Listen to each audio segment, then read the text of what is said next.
Hai, jumpa lagi. Salam sehat 130 tahun dan mati masuk surga. Kali ini kita akan membahas suatu hal yang praktis-praktis saja. Kadang-kadang kita temui seorang kawan yang suatu saat dia mengecek jantung dan tiba-tiba dia disuruh memasang 2-3 stent sekaligus. Katanya ada penyumbatan di 3 tempat. Padahal dia biasanya oke-oke aja. Dan hal ini sangat mengejutkan buat dia, ya tapi mau nggak mau dia pasang lah. Kali ini saya akan menunjukkan suatu cara praktis untuk mengetahui apakah kita punya penyempitan di dalam pembuluh darah. Caranya sangat praktis dan hanya menggunakan alat tensimeter saja. 1 alat tensimeter oke, 2 lebih baik. Teorinya begini, kita bisa mengukur di 2 tempat, yaitu di lengan dan satu lagi di mata kaki. Dan kita lihat perbedaannya. Kalau ada perbedaan yang cukup mencolok, maka kita bisa menyimpulkan bahwa di dalam tubuh kita, dalam aliran darah kita ada penyempitan-penyempitan di pembuluh darah. Itu aja intinya. Memang tidak akurat, artinya kita tidak tahu di mana dia ada penyempitan, tetapi setidaknya kita tahu ada penyempitan. Dan seperti juga misalnya perpipaan, ketika dia berkarat, ada problem, ya, itu tidak di satu tempat, tetapi hampir di seluruh tempat adanya karat, kerak, dan lain-lain. Sehingga kalau kita dicek di satu tempat, itu bisa mencerminkan di lain tempat. Begitulah teorinya. Sebetulnya teknik ini dipakai untuk tujuan lain, tetapi bisa juga kita pakai untuk mengetahui adanya penyempitan pembuluh darah yang ada di badan kita. Dokter jarang sekali merekomendasi cara ini, tetapi ya apa salahnya kita pakai? Karena toh ini kita bisa pakai di rumah, artinya kita bisa melakukan sendiri dan kapan saja selama kita mempunyai alatnya. Alatnya hanyalah alat tensimeter seperti ini. Alatnya seperti ini, tensimeter. Kita bisa pakai 1, tapi lebih baik kalau kita punya 2. Oh iya, si Porcel seperti biasanya dia selalu menunggui saya di situ.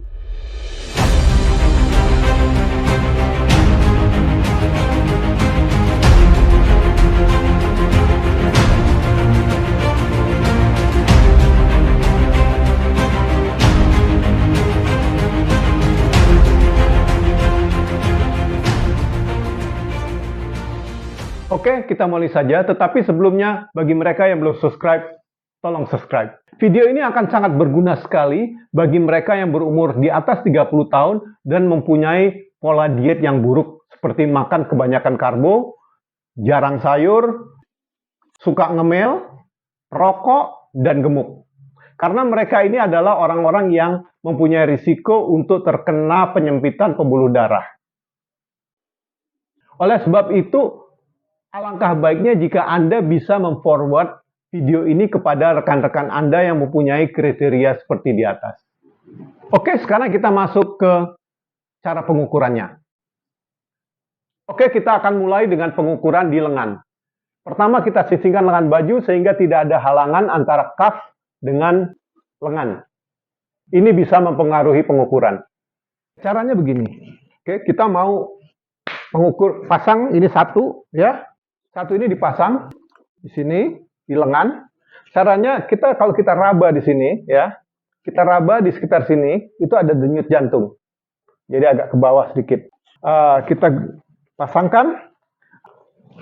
Ada tulisan di sini arteri ini, ya, itu harus tepat atau sebaiknya kena di bagian sini.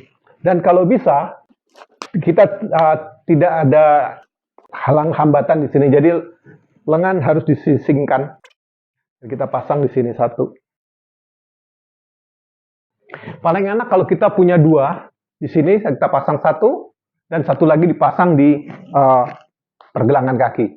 Tapi anyway, kita pakai 1 saja kali ini. Memang biasanya karena orang cuma punya 1, jadi kita pakai 1 saja. Pertama kita ukur di sini yang di lengan, dan kemudian yang kedua adalah kita ukur di tungkai atau di mata kaki. Oke, kita mulai saja. Kalau Anda sebelumnya melakukan aktivitas baik fisik ataupun mental yang cukup membuat stres seperti menyupir atau olahraga, sebaiknya Anda istirahat antara 5-30 menit sampai Anda rileks. Setelah itu baru pasang alat tensimeter dan rileks. Sebaiknya kita tidak bercakap-cakap, ini karena sebagai contoh nggak apa-apa, tetapi kita tidak cakap-cakap, kita diam,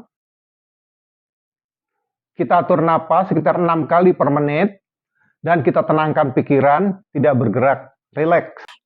Oke, kita mulai. Dan setelah itu, nanti baru kita ukur, baru kita pencet ini tombolnya dan kita ukur. Oke, kita mulai. Oke, kita mulai atur napas.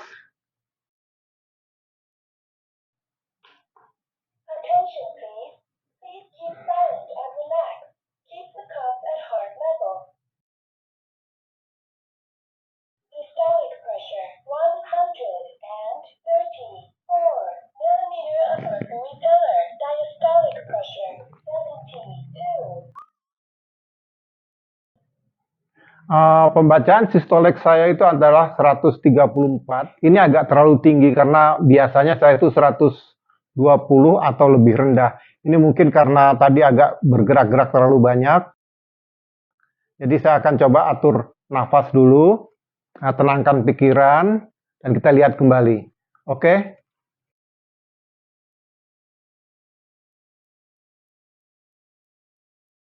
Bacaan saya adalah sekarang ini di sini adalah 124 pada sistole dan 71 pada diastole.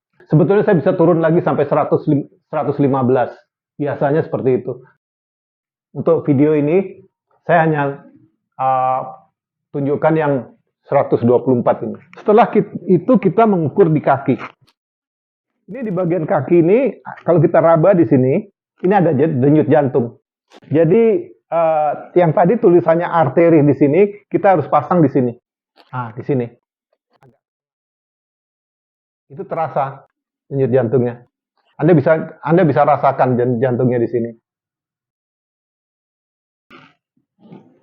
Oke, kita rileks lagi seperti tadi, dan kita ambil selalu akan mengambil yang terendah ya. Oke, kita coba, kita rileks.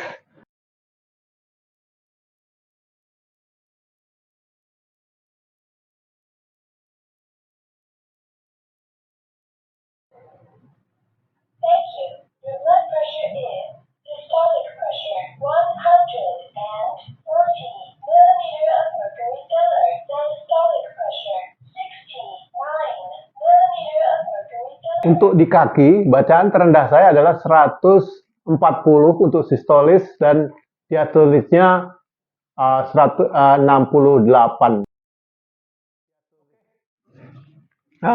Nanti kita lihat kalkulasinya. Oke, bacaan kita tadi adalah 140 untuk mata kaki pada sistolenya, 124 pada lengan, sistolenya juga. Itu kalau 140 dibagi dengan 124 adalah 1,13. Jadi artinya dalam hal ini saya tidak mempunyai blockage atau tidak ada penyempitan. Antara 1 sampai 1,4 itu adalah normal.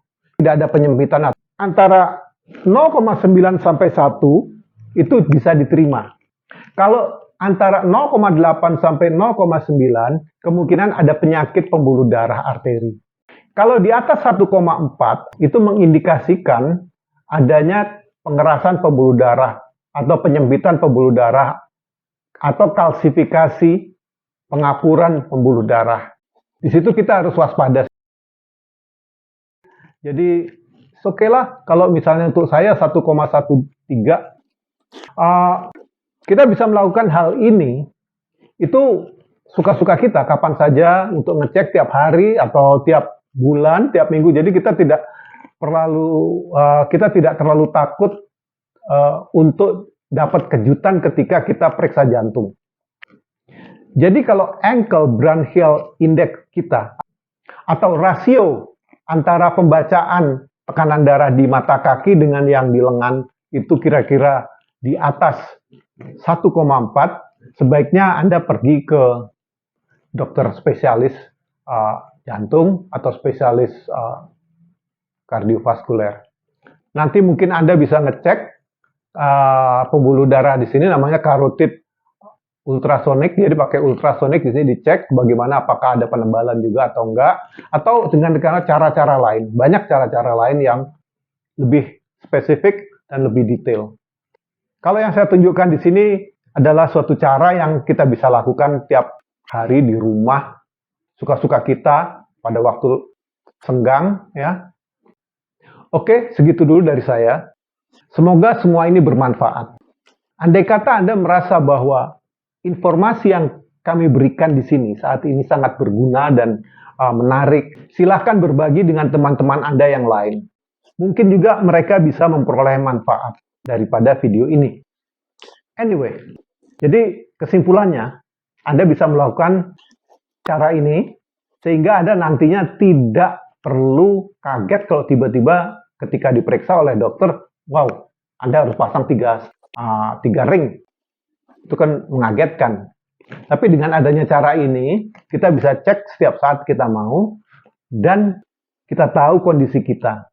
Memang ini bukan cara yang akurat, tetapi cara untuk melihat adanya indikasi penyempitan pembuluh darah. Ankle branchial index ini untuk hal-hal lain juga, tetapi pada saat ini yang tujuannya adalah untuk mengetahui adanya pengerasan atau penyempitan pembuluh darah atau tidak. Itu saja. Oke, sekian dulu. Jangan lupa subscribe, beri thumbs up. Oh, by the way, kalau memang ini baik, beri komentar. Kasih komentar. Mungkin saya bisa bercerita lain, atau saya bisa menjawab, dan bisa berbagi dengan penonton yang lain. Sekian dulu. Salam sehat sampai 130 tahun dan mati masuk surga. Bye-bye. Disclaimer, saya bukan dokter dan tidak mempunyai izin untuk mengobati. Konten video ini hanyalah sebagai informasi untuk menambah wawasan. Kesehatan Anda adalah milik Anda, bukan milik saya, dan saya tidak bertanggung jawab atas kesehatan Anda. Badan adalah badan Anda sendiri.